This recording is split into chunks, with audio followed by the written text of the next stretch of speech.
Так, всем привет. Сегодня я хочу поговорить на очень интересную для многих тему прошлых жизней. Наверное, каждый человек так или иначе чувствовал, что его жизнь здесь — это нечто большее, чем вот это воплощение, в котором он находится. Я, наверное, не встречала в своей жизни людей, только вот одного, которые бы реально верили в то, что вот эта жизнь единственная, что больше вот никаких шансов не будет, только вот здесь и сейчас мы живем, а после нас ждет темнота, небытие или типа того. То есть так или иначе, даже люди различных религиозных, культурных верований, даже веря в то, что эта жизнь единственная, но дальше будет продолжение в каком-то другом его виде, то есть в виде некой вечной жизни, только уже в каких-то других слоях реальности.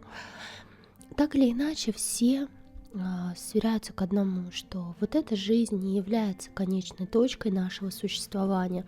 Хотя я даже, знаете, разговаривая с многими людьми, которые даже верят в религии единой жизни, то есть которая вот сейчас и все, и дальше только вечность где-то там, они все равно, да, оспаривают внутри этот момент, понимая, что жизнь не одна, что мы живем не только здесь и сейчас, но и будем в следующий раз жить где-то еще. И этот момент, так или иначе, все мы на подсознательном уровне чувствуем, а все мы на подсознательном уровне воспринимаем. И, конечно же, в моменте собственного познания себя все мы, стремясь ответить себе на вопрос, а кто я такой, что я из себя представляю и кем я являюсь, конечно же, задаемся вопросом, а кем я был в прошлой жизни, как выглядели мои вот эти 100 жизней до, да, сегодняшнего момента, кем я был, как я пришел к тому, чтобы стать тем, кто я есть сейчас и куда же я стремлюсь. Это те вопросы, на которые хочет получить ответы практически каждый человек, если он так или иначе встает на путь самопознания. Поэтому сегодня я решила тему прошлой жизни задеть, в том числе не просто для того, чтобы с вами порассуждать и пофилософствовать о этой самой прошлой жизни, но и поделиться с вами очень, наверное, важным опытом и вообще восприятием, да, того, что же происходит в жизни человека, если он помнит свои прошлые жизни, каково это помнить свои прошлые жизни на самом деле, является ли это каким-то, знаете, моментом великого катарсиса, или же это определенный груз некой ответственности, а также моральных восприятий. Ну а также разберем с вами плюсы и минусы того, чтобы вообще помнить прошлые жизни, и попытаемся ответить на вопрос, а нужно ли это нам для того, чтобы проработать все свои проблемы на уровне души в этом воплощении, или все же мы как-то и без этих воспоминаний можем все это сделать ввиду особенностей, да, вот не только воплощения на Земле, а в принципе в особенностях получения опыта душой. Обо всех этих вещах мы с вами поговорим. И я не собираюсь пустословно, да, как-то говорить, опять же, философски об этом. Я буду рассматривать все эти вещи на собственном примере, так как я являюсь именно человеком, который помнит свои прошлые жизни, помнит не одну и не две прошлые жизни, да, достаточно такое нормальное количество, да, воспоминаний у меня, плюсом они у меня постоянно еще пребывают, и также я помню не только какие-то свои отдельные личности в плане отдельных воплощений, но также я и помню, кто я как душа, то есть кем я являюсь, откуда я пришла, в том числе на это мироздание. Помню кем я работаю, грубо говоря, как душа, да, к чему я стремлюсь и какие моменты познания мне нужны и для чего я вообще прохожу опыт, в том числе в этом мире. И все эти знания, они не были получены. Вот я почему вообще задалась этим вопросом и решила осветить эту тему на Ютубе в том числе, потому что все эти знания и все эти воспоминания мною не были получены из вот последнее время ставшим таким нашумевшим и прям вот супер грандиозным явлением, как слиперский гипноз, или как-то так называют, где якобы, я выделю это слово, якобы людей погружают в такое состояние, где они вспоминают якобы о своих прошлых жизнях, якобы им там рассказывают о том, какая ты душа, что ты тут делаешь и так далее. Да, и якобы, опять же, да, эту информацию человек воспринимает как какую-то правду о себе, которую он узнал из этого состояния, и потом о себе вот это вот рассказывает. Вот это вот все про меня. Тему того, что на самом деле происходит на таких сеансах, я не знаю, как это назвать, я раскрывала на своем курсе по отключению подключек. Вот здесь я не буду касаться этой темы и того, что там именно пропихивают в этом во всем, но я не встречала еще ни одного человека, который бы реально, вот здесь я прям подчеркну слово, реально из вот этих моментов видел действительно свои прошлые жизни, настоящие прошлые жизни, а также узнал о том, кто он, что он и зачем-то. И я, как по своему опыту, да, могу сказать, вот того, как я ощущала себя при вспоминаниях прошлых жизней, а также опыта других людей. У меня есть знакомые, вот, люди, которые тоже помнят свои прошлые жизни, тоже их вспоминали, тоже проходили через момент естественного, да, момента вот этих вот воспоминаний, как они вообще эти воспоминания воспринимали, как они их проживали и как изменилась их жизнь с момента до этих воспоминаний и после, это, конечно, очень сильно разительно отличается.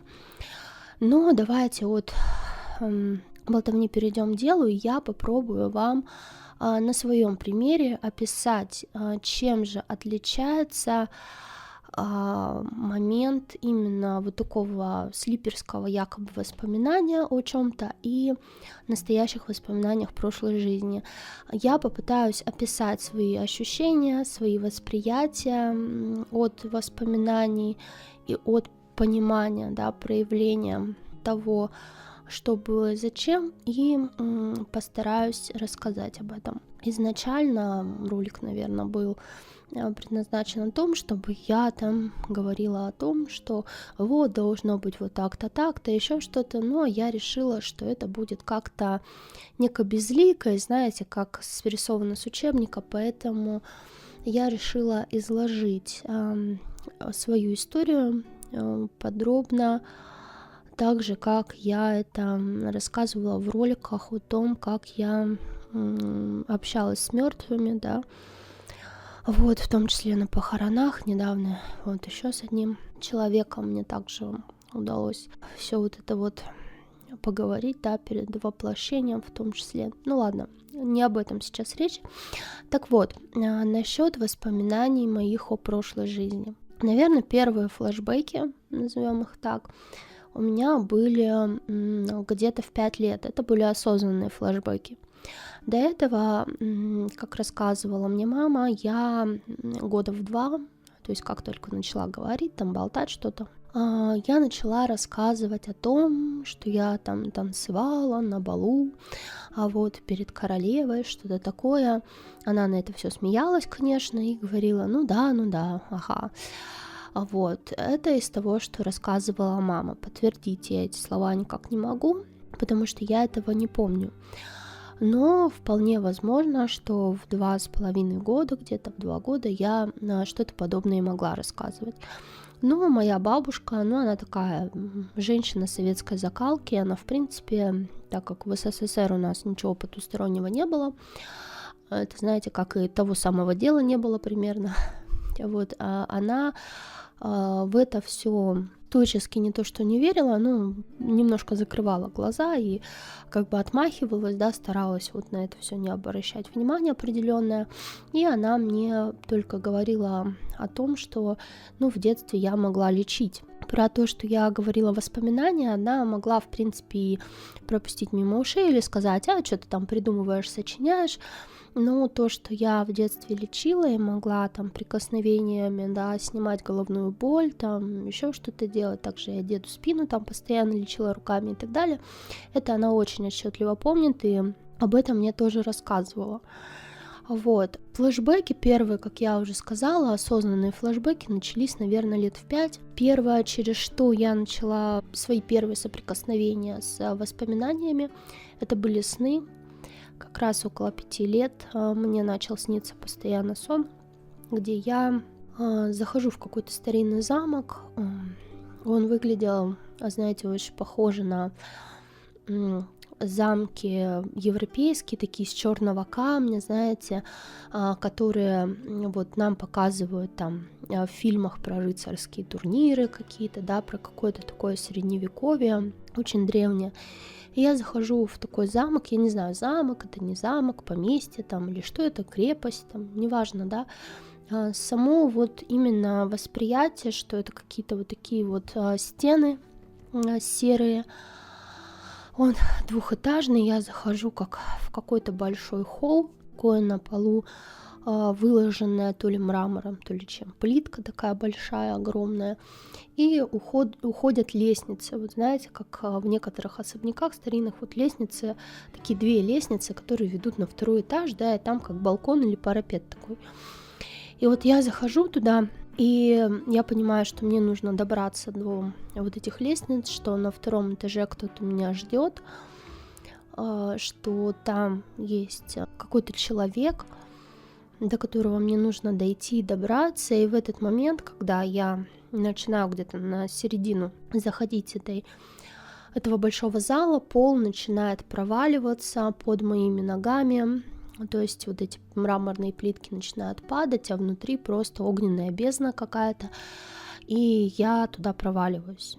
И в этих снах, то есть когда я там падаю, вот там, грубо говоря, в какой-то огонь, я просыпаюсь до падения, и в этот момент еще в 5 лет я начинала осознавать, что как будто со мной что-то случилось ужасное, как будто когда-то я пережила или переживала какую-то страшную трагедию, то есть как будто было что-то, что было сравнимо, то есть со мной произошло что-то, что было сродни вот этому падению, да, в какой-то огонь бездны, в котором я сгорела, да, в прошлом, то есть что-то подобное произошло. Еще тогда у меня были первые вот эти вот ощущения именно какой-то вот отголоски какой-то давней боли, которая очень сильно не давала мне покоя. Конечно, в 5 лет я еще не могла четко интерпретировать эти ощущения, но я их очень хорошо помню, потому что этот сон я могу воспроизвести в любую секунду своей жизни, вплоть до мелочей. Вот, поэтому и ощущения послевкусия этого сна я тоже очень хорошо помню. И, кстати, да, один мой знакомый, который тоже вспомнил очень много своих прошлых жизней, около 10 подряд, он тоже первую свою вот прошлую жизнь, которая у него была до этого, да, самая крайняя, грубо говоря, перед воплощением, он тоже вспоминал ее, то есть она к нему приходила именно через сон. Ему постоянно снился один и тот же сон с детства и до 20 лет, пока он не понял, что это такое. То есть ему снился момент, где он там бежал. Я не буду описывать, так как это не мое, да, но там именно было тоже, что он бежал под градами там военной техники, пытался кого-то спасти, и на этом сон тоже обрывался, и обрывался в моменте там, секунда до смерти, грубо говоря, так же, как это было у меня во сне. Конечно, сказать о том, что мой сон, что его сон полностью воспроизводили в точности, идентичности картинку того, что происходило, нельзя. Но так или иначе, и первое, и второе являлось отражением того, что произошло в прошлом. И если кто-то из вас сейчас, слушая меня, да, вспоминает, что у него тоже есть какой-то такой повторяющийся постоянно сон, который еще начался в детстве, допустим, да, и который оставлял какое-то вот такое яркое послевкусие именно того, что это когда-то было, то есть как будто это вот что-то такое, что тянется не отсюда, а откуда-то с прошлого, да, когда я еще был не в этой жизни, а я был кем-то другим, да, то этот момент можете заострить внимание, поэтому, возможно, этот сон хочет как раз-таки вам рассказать о чем-то таком, что происходило с вами в прошлом. Так вот, далее, если переходить конкретно к воспоминаниям, то первые моменты именно воспоминаний, флешбеков начались где-то лет в 11-12. Это было как раз-таки в тот период, началось, да, в тот период после моего такого пробуждения. Очень мощно о нем я рассказывала в одном из первых роликов, как я очнулась в этом мире, да, в качающейся непонятной железной коробке, которую потом через несколько секунд спустя я осознала, что это автобус, дома, там люди и так далее. Но вот этот момент пробуждения, я о нем рассказывала. Так вот,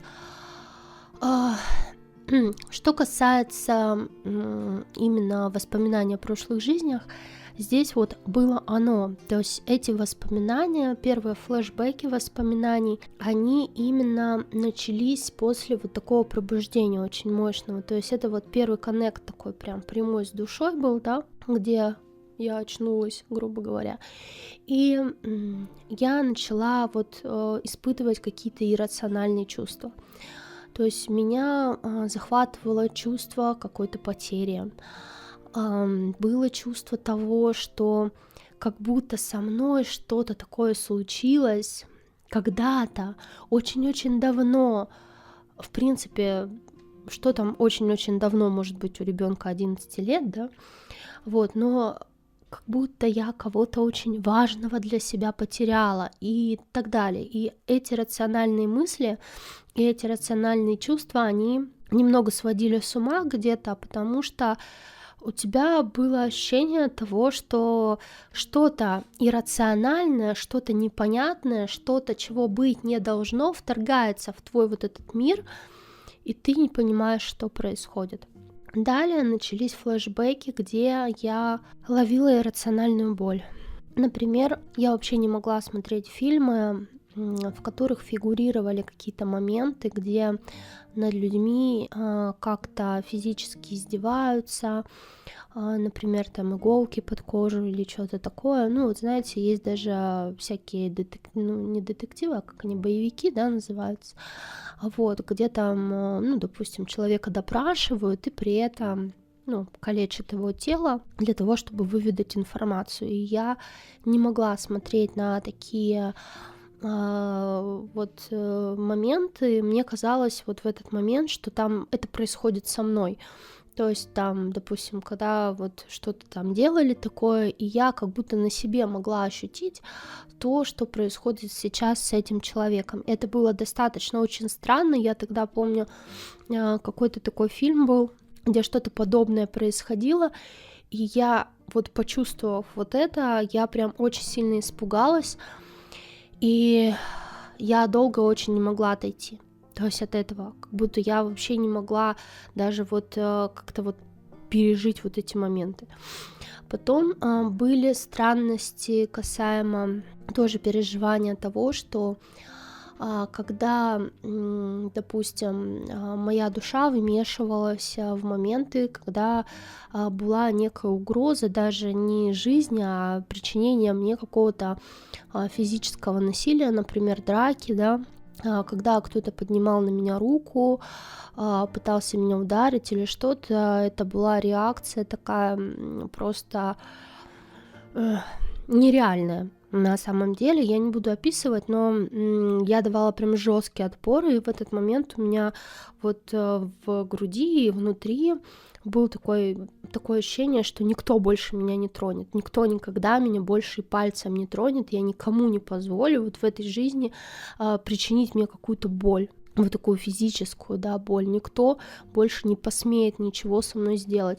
И я тоже не понимала, в чем тут смысл, потому что на самом деле меня действительно там в детстве не били, не было моментов какого-то физического насилия или что-то такого, чтобы я прям вот так, да, что никто никогда больше там меня пальцем не тронет, чтобы я что-то вот прям такое пережила и вот так реагировала. То есть здесь тоже достаточно очень иррациональные моменты. Вспоминать конкретно, то есть, понимаете, вот для чего я это рассказываю все, для того, чтобы вы осознавали, что такие вещи, ну, как воспоминания о прошлых жизнях, они не приходят по щелчку пальцев или не приходят в каком-то вот моменте бах, и я такой что-то там полностью вспомнила, особенно что касается каких-то травматических вещей, что касается вещей касательно именно прошлого опыта.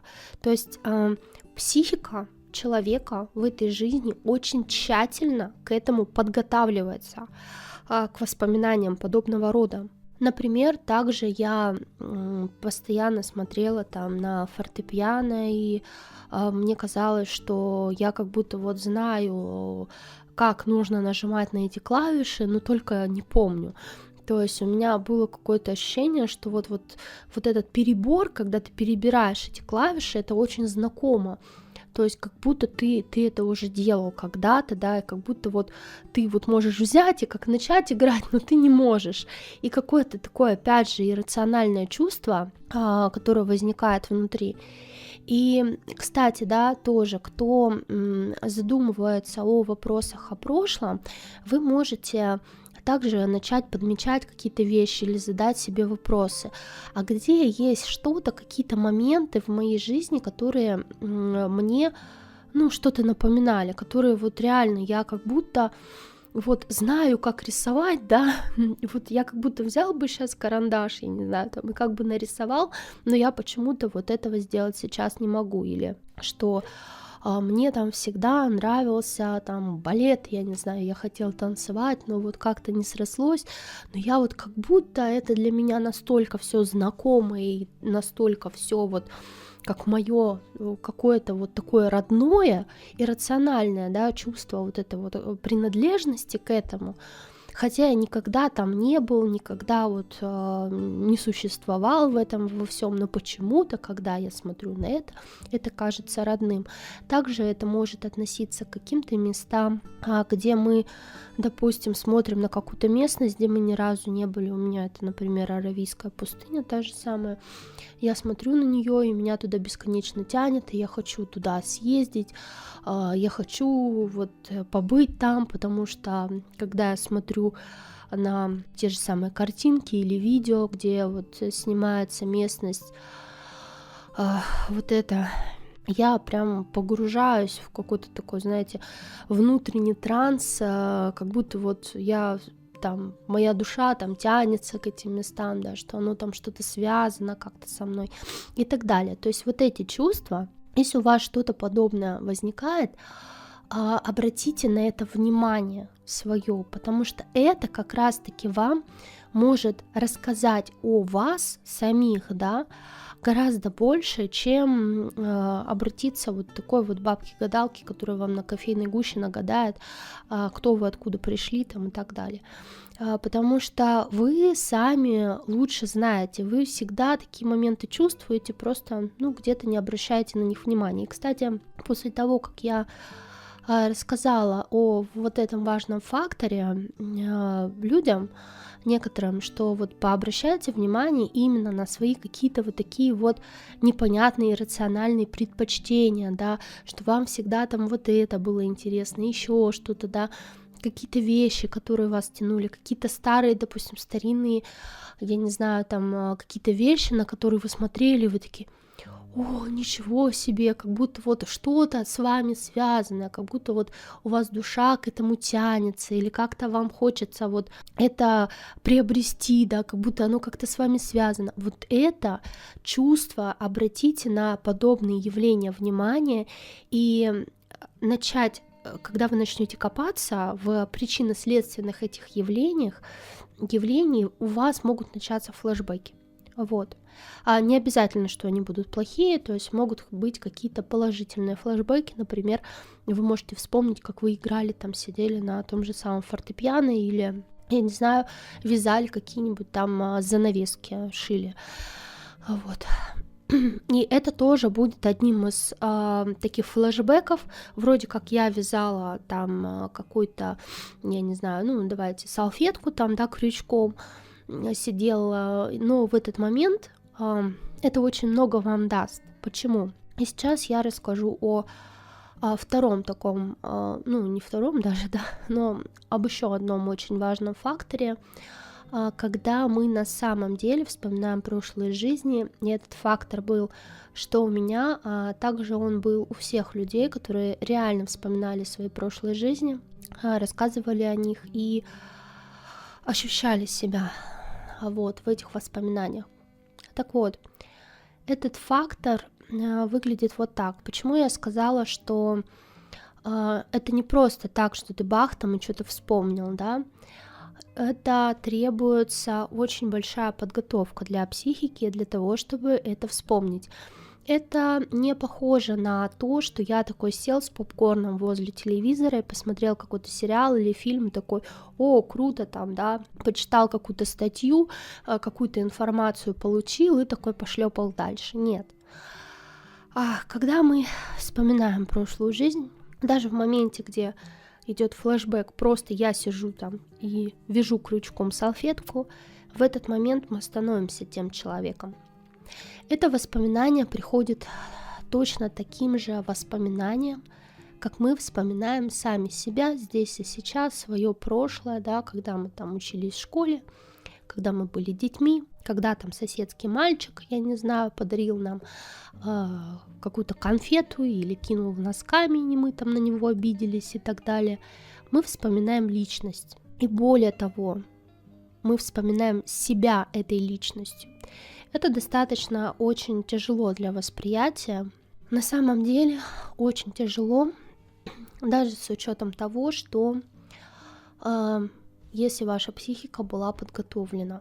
То есть даже если вы уже ловили флешбеки постоянно, ну как я вот, да, с самого детства, понимали, что где-то было какое-то прошлое, понимали, что в этом прошлом что-то произошло, понимали, что вот как-то пытались копаться в этих ощущениях, в этих, ну, таких флешбеках, да, воспоминаниях своих ощущений и так далее, это все равно не одно и то же, как погрузиться в само воспоминание, как оказаться в этом воспоминании, потому что оказаться в этом воспоминании — это, ну не знаю, для кого как, но это такой момент, когда вас выбивает вообще полностью из какого-то состояния равновесия, потому что вы в моменте, когда вы вспоминаете, как вяжете салфетку условно, оказываетесь человеком, который когда-то там жил, когда-то там кого-то любил, у которого были там дети, допустим, родители, какие-то друзья, знакомые, и вы оказываетесь ментально вот в том моменте полностью в личности этого человека и полностью ощущая себя этим человеком. И в этот момент вы начинаете любить того, кого вы любили, скучать там и любить там детей, которых в этой жизни никогда там вы не встретите, да, и у вас их нет, допустим, там какого-то человека, родителей, да, вспоминать, которых, ну, и вы понимаете, вот знаете, в этот момент у тебя просто вот эта грань какая-то реальности начинает вот так рваться. Почему я говорю, что психика должна быть очень сильно подготовлена к реальному воспоминанию прошлых жизней? Еще раз повторю, это потому что вот эти все Знаете, мне даже смешно, как человеку, который прошел просто через какие-то невероятные муки внутренние, которые просто вот этот разрыв какой-то реальности, где ты такой, а кто я? А я вот этот человек или вот тот, да, который сейчас живет или который когда там жил, который прошел и ты, как правило, вспоминаешь, да, если вот какие-то моменты ярких флешбеков некоторых, вспоминаешь моменты смерти, которые на самом деле ты заново переживаешь, и, знаете, ничего приятного в этом нет, когда ты вспоминаешь и заново переживаешь то, что пережил раньше. Это то же самое, что, знаете, вот мы сейчас сидим и вспоминаем там, допустим, я не знаю, какую-то ситуацию старую, да, из прошлого, где с нами там, ну, случилось что-то, ну, горькое, да, что-то болезненное и так далее. И у нас вот это, мы туда уходим, в это воспоминание, у нас вот как будто мы здесь и сейчас это все чувствуем, да, если оно как-то не проработано у нас остается. И здесь то же самое. То есть мы, как правило, вспоминаем моменты, где у нас что-то застряло в этих прошлых жизнях, да, где у нас до сих пор болит. И заново погружаясь в эти воспоминания, мы переживаем все это. Но с учетом того, что мы уже находимся в новой жизни, живем жизнь новой личности, то у нас в этот момент происходит реально какой-то разрыв реальности, где мы не понимаем, то есть, а кто я такой? И я еще раз скажу, что для того, чтобы переварить вообще вот такие воспоминания о прошлой жизни, психика должна быть очень сильно подготовлена у человека, потому что это тяжело для восприятия, это очень тяжело для восприятия. Поэтому мне достаточно очень так смотреть на, ну, на вот это все, где ой, знаете, там какая-то тетя полежала 2 часа и потом мне рассказала о 10 моих прошлых жизнях, и все, я такая, ну, да. То есть, ребят, ну, это даже не смешно, серьезно. Также я общаюсь, да, это не только мое такое восприятие, также общаюсь с другими людьми, кто действительно вспоминал свои прошлые жизни. Это было очень болезненно. С одним человеком мы обсуждали то, как он умер в одной из прошлых жизней. Там вспомнил он момент, где была дуэль из-за женщины, и где он в итоге не выиграл, как мы можем понять. И он вспомнил, что там произошло, он вспомнил, что произошло с его женой, он вспомнил момент вообще того, как он ее любил, как что там вообще происходило. И у него просто, вот я помню то состояние его, ему настолько было тяжело это все переварить, настолько ему было тяжело это все воспринимать, потому что он говорит, я не понимаю, мне так больно, мне сейчас так больно, я так ее люблю, я не могу, я понимаю, что это что-то такое, чего уже давно нет, то есть я уже вообще, я сейчас это вообще другой человек, я сейчас вот вообще живу вот здесь, и зовут там меня по-другому, и там у меня вообще все по-другому, новая жизнь, но она у меня вот стоит перед глазами здесь и сейчас, как живая, и я не знаю, что с этим делать, понимаете?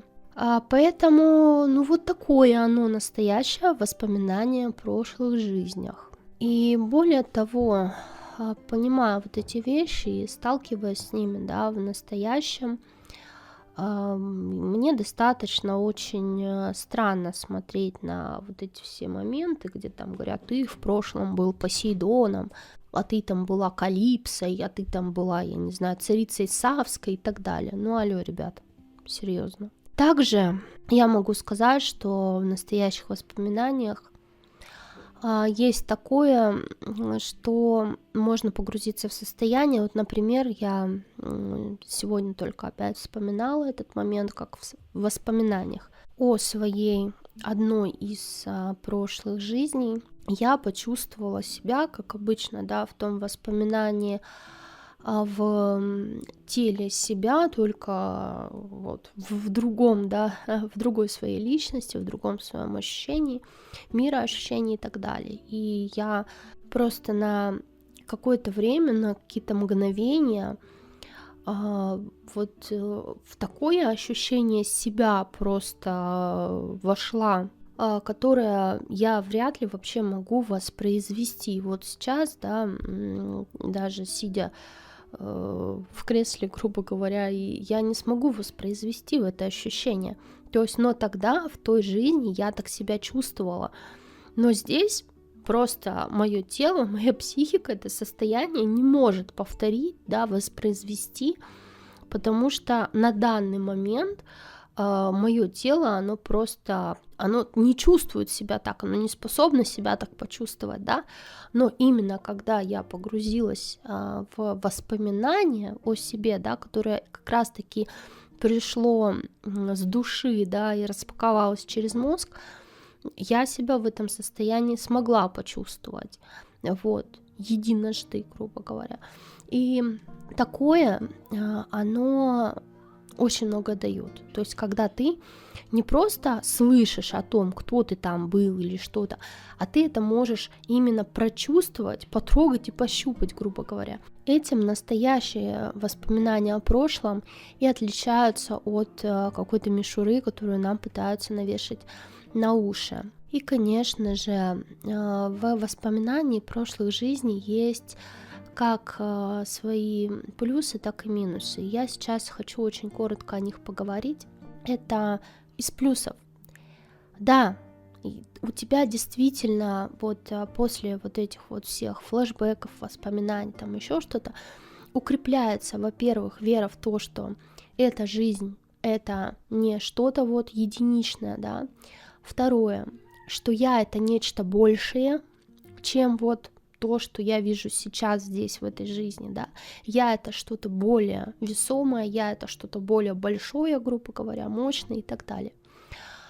Третий момент, что я это что-то древнее, мудрое, что вот не заканчивается только на опыте вот этой жизни, да, что есть мое какое-то внутреннее ощущение и знание. Вот, наверное, здесь, знаете, мне очень сильно помогли вот эти флешбеки и воспоминания в том плане, что я почувствовала именно тот момент, что когда мне кто-то там пытался что-то рассказать, ты маленькое там какое-то непонятное создание, ты еще ни хера в этой жизни не знаешь, и вот есть тут кто-то, кто знает тебя умнее, больше и так далее, понимание того, что я тут, извините меня, не одну жизнь уже живу, и я как бы древняя, достаточно очень могущественная, да, душа, которая тоже имеет очень большой опыт за плечами, да, еще вопрос, кто из нас имеет этого опыта больше, да, потому что в сравнении уже с тем, что тут я не первую жизнь живу, а то, что там у меня за плечами может быть опыта гораздо больше, чем у тех, кто мне пытается что-то втюхать, влить в уши, уже дает больше уверенности в себе и в том, что то, что я чувствую, то, что я понимаю, оно может быть гораздо эффективнее и гораздо более продуктивнее, чем то, что мне пытаются здесь насадить. В этом, конечно, большие плюсы, но я думаю, что, в принципе, в моем случае и то, что у меня все моменты с флешбеками, воспоминаниями и так далее начались с самого-самого раннего возраста, это сохранилось, оно имеет еще и другой подтекст. Все-таки у меня душа действительно достаточно очень высокого, не знаю, как сказать, уровня, да, или достаточно очень древняя, мощная, и подключить свою полную память здесь это достаточно тяжело, но для нее это физически было возможно. Вот, выстроить настолько свою внутреннюю суть и личность, да, сильной, психику в том числе, да, выстроить сильной для того, чтобы в себя вот этот момент, невзирая на внешние условия, загрузить. то есть без подготовки. Потому что у меня, допустим, не было никакой под боком Надежды Солнечной, которая мне говорила: да, Наденька, все, что с тобой происходит, это все нормально, да. Такого у меня не было. Я через все это проходила сама и вопреки, наверное, да, тому, что вообще говорили все вокруг. Но, безусловно, в этом во всем есть очень-очень много минусов, которые тоже стоит учитывать. Во-первых, это, конечно же, воспоминания о людях, событиях, о какой-то любви, ненависти, каких-то там душах, которых здесь сейчас нет, но ты вот в моменте здесь и сейчас все это переживаешь, чувствуешь, да, где тебе там хочется тех же самых родителей, которые там в прошлой жизни у тебя были, где-то обнять, поцеловать, их тут нет, да, или там еще какие-то моменты. В моменте самих воспоминаний это очень тяжело воспринимать все. Потом оно как-то вот потихоньку интегрируется, да, в эту жизнь, как-то вот ты уже начинаешь адаптироваться к этому всему. Но это достаточно очень тяжелое, и я думаю, что не у многих реально психика может выдержать это. Следующий момент. Знаете, есть такой момент, что, зарывшись в прошлом, мы можем упустить настоящее. Есть такая фраза, и, конечно же, здесь, в воспоминаниях о прошлой жизни, нас даже на этом ловит, если честно, и все вот эти вот танцы с бубном, условно, давайте мы вспомним прошлые жизни, я думаю о том, что чтобы не решайте свои проблемы в настоящем, вот, лезьте в прошлое, ковыряйтесь в том, чего там, возможно, не было, а может и было, пробуйте там искать чего-то там, хотя, по сути, мы живем уже здесь и сейчас, нам надо здесь и сейчас, да, свою жизнь развивать, надо обращать моменты на здесь и сейчас, а нас от этого очень сильно отвлекают, и в том числе, допустим, в моменты больших загрузок, таких, знаете, когда я вспоминала какие-то прошлые жизни, и прямо у меня были очень мощные распаковки, я буквально волокла это прошлое в настоящее, и у меня уже вот эта грань стиралась, то есть какую жизнь я живу, эту я живу жизнь, ту живу я жизнь, да, что вообще происходит. И ты в итоге не жил настоящим, ты жил этим прошлым, пытался там в нем что-то понять, изменить, что-то там вот заново переживать, и я не думаю, что это может быть таким уж весомым плюсом, если мы в этом состоянии застрянем. Также могу отметить еще один из минусовых факторов, это то, что у меня даже когда я немного застревала в этих состояниях, то есть той личности, да, грубо говоря, где я не могла вывалиться из состояния той личности, которой я была до этого, то есть это не из разряда, там, знаете, там раздвоение, расстроение личности, нет, ты просто вот ощущаешь себя вот тем человеком, да, находясь в сознании своем собственном, это немножко не о том, да, вот, но ты не понимаешь, а кто я вот это или я вот это, да, и в этот момент дезинтеграции вот такой вот личностной тело начинает перестраиваться, то есть тело начинает перестраиваться под новое ощущение себя. И здесь, конечно, нет ничего хорошего, потому что, реально, ребята, была гормональная перестройка. Это как раз-таки работает тот фактор, который я вам говорила, да, это, кстати, и лайфхак, да, который имеет как положительные свои стороны, так и отрицательные, то есть наше тело подстраивается даже вот на таких глубоких уровнях, да, гормональных, под наше ощущение себя. Каким я себя чувствую, таким же вот и выглядит мое тело. Мы с вами об этом говорили в темах о болезнях, а также мы говорили об этом, когда я рассказывала в том же солнечном клубе о техниках, как можно менять свою внешность, как можно менять телосложение, да, в том числе худеть, толстеть там и так далее, условно силой мысли, то есть именно через намерение, именно через ощущение себя. И давала эти техники. Это вот как раз-таки из этого разряда.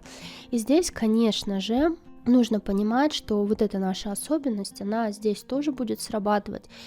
И вот если мы застрянем вот в том другом ощущении себя, то наше тело начнет под этот новый каркас ощущения себя подстраиваться, что может тоже сыграть такую очень злую шутку с вами. Ну и про моменты внутренней дезинтеграции я уже тоже сказала. Тем не менее, конечно же, моменты с прошлой жизни чрезвычайно важны.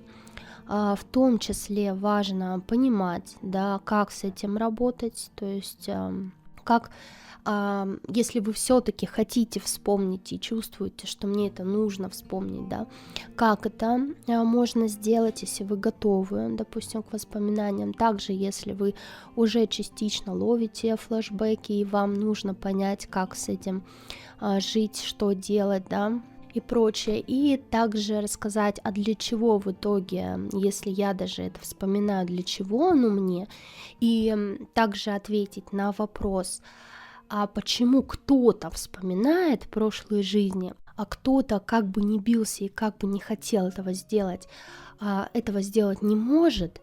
Об этом мы с вами поговорим в следующем ролике. Ну а у меня на сегодня все. Я надеюсь, что мой опыт кому-то был полезен. Ну и вам было интересно послушать о том, что же чувствует человек, который вспомнил прошлые жизни или помнит прошлые жизни, насколько это весело и прекрасно. Я до сих пор считаю, что это воспоминания о прошлых жизнях, это не весело, не прекрасно, не чудесно, как многие это все рассматривают, как некое состояние катарсиса, что вот, ни хрена ж себе, я помню прошлые жизни, это что-то такое волшебное, супер волшебное со мной произошло. Да, ребята, супер волшебно. Боль, какие-то иррациональные вообще моменты дезинтеграции, ощущение того, что я не понимаю, что вообще происходит, какие-то вот эти ощущения разрывов реальности, ощущения вот того, что а где все эти люди, я хочу их увидеть, а что вообще, а где я, там или здесь, и это все на самом деле не весело, не классно и не катарсис. Вот, если вы об этом, это все очень тяжело переварить, с этим очень тяжело совсем сосуществовать, и это все очень и очень тяжело воспринимается для сознания, а также для подсознания. Вот, и очень тяжело интегрируется в эту конкретную жизнь, которую мы проживаем здесь и сейчас. Но у меня на этом все. Всех вас люблю, обнимаю. Тему прошлых жизней мы продолжим. Я хочу в этой теме расставить все точки над «и», какие-то мифы развеять о представлениях о том, что, как, зачем, почему, а также всем, кто не помнит свои прошлые жизни и боится, что он их никогда не вспомнит, немного их успокоить и рассказать, как на самом деле все наши прошлые жизни, настоящая жизнь и так далее взаимосвязаны, да, все как это на самом деле взаимосвязано, и также как на самом деле, даже если какие-то проблемы из прошлого у нас втянутся в настоящее есть, как мы это можем проработать. Вот все это я расскажу вам в следующем ролике про прошлую жизнь, и постараюсь никакие из моментов, связанных с этим всем, не оставлять без внимания. Но у меня на этом все на сегодня. Всех вас люблю, обнимаю. Ваша Надежда Солнечная. Всем пока-пока.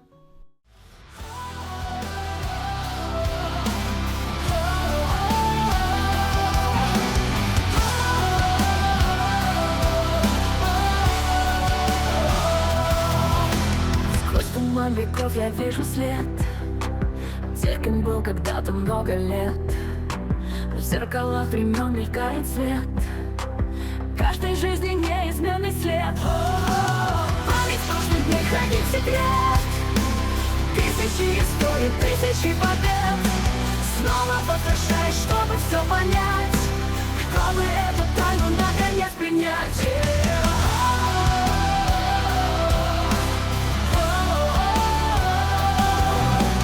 В лабиринтах судеб и дорог я искал ответы между строк.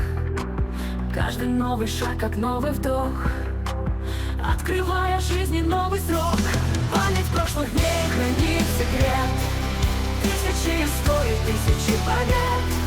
Снова возвращаюсь, чтобы все понять, чтобы эту тайну наконец принять. Обмани нас судебный дорог, и я искал ответы между строк. Каждый новый шаг, как новый вдох, открывая жизни новый срок. Память прошлых дней хранит мир. Стою, читая книгу прожитых веков, и в каждой жизни заново пою о вечной тайне пройденных шагов. Эхо прошлых жизней во мне. Эхо прошлых жизней во сне. Между прошлым и грядущий мост, где душа находит свой ответ. Каждый путь по-своему непрост, но везде горит познание свет. Память прошлых дней хранит секрет. Тысячи историй, тысячи побед.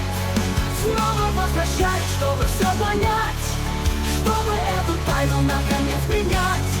В бесконечном танце